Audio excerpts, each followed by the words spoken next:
नमस्कार श्रोताओं, मैं हूं पूजा सौरत और आप सुन रहे हैं पुस्तक चर्चा, जहां हम हर हफ्ते आपको एक नई और रोचक किताब के बारे में बताते हैं। आज की हमारी किताब है सत्य के साथ मेरे प्रयोग। इस पुस्तक के लेखक हैं महात्मा गांधी जी, जो भारत और दुनिया के सबसे महान नेताओं में से एक थे।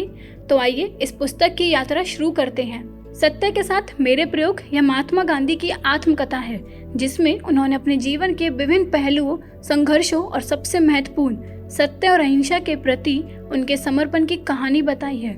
इस पुस्तक में गांधी जी ने उनके जीवन की घटनाओं को गहराई से बताया है, जो न केवल एक साधारण इंसान के रूप में भी उनके विचारों और भावनाओं को उजागर करती हैं। इस आत्मकथा में महात्मा गांधी ने अपने जीवन की शुरुआती यादों से लेकर भारत की स्वतंत्रता संग्राम तक के सफर को संजीवनी के रूप में लिखा है।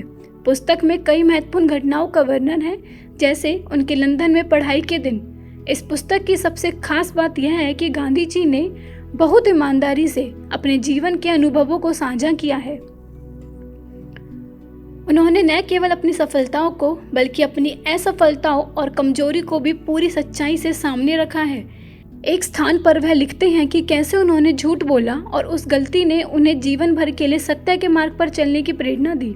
सत्य के साथ मेरे प्रयोग सिर्फ एक आत्मकथा नहीं, बल्कि एक गहन जीवन दर्शन है। यह पुस्तक हर उस व्यक्ति के लिए प्रेरणा का स्रोत है जो सच्चाई और आत्म सुधार की राह पर चलना चाहता है। गांधी जी की सरल भाषा और सादगी इस पुस्तक को और भी प्रभावशाली बनाती है। तो यदि आप गांधी जी के जीवन और उनके विचारों को करीब से समझना चाहते हैं, तो यह पुस्तक आपके लिए अवश्य पढ़ने योग्य है। यह आपको सत्य और अहिंसा के गहरे अर्थों से अवगत कराएगी। आज के लिए बस इतना ही। मैं आपसे विदा लेती हूँ। अगले हफ्ते फिर मिलेंगे एक और सुंदर पुस्तक के साथ। तब तक के लिए किताबों की दुनिया में खोए रहिए और पढ़ते रहिए। धन्यवाद।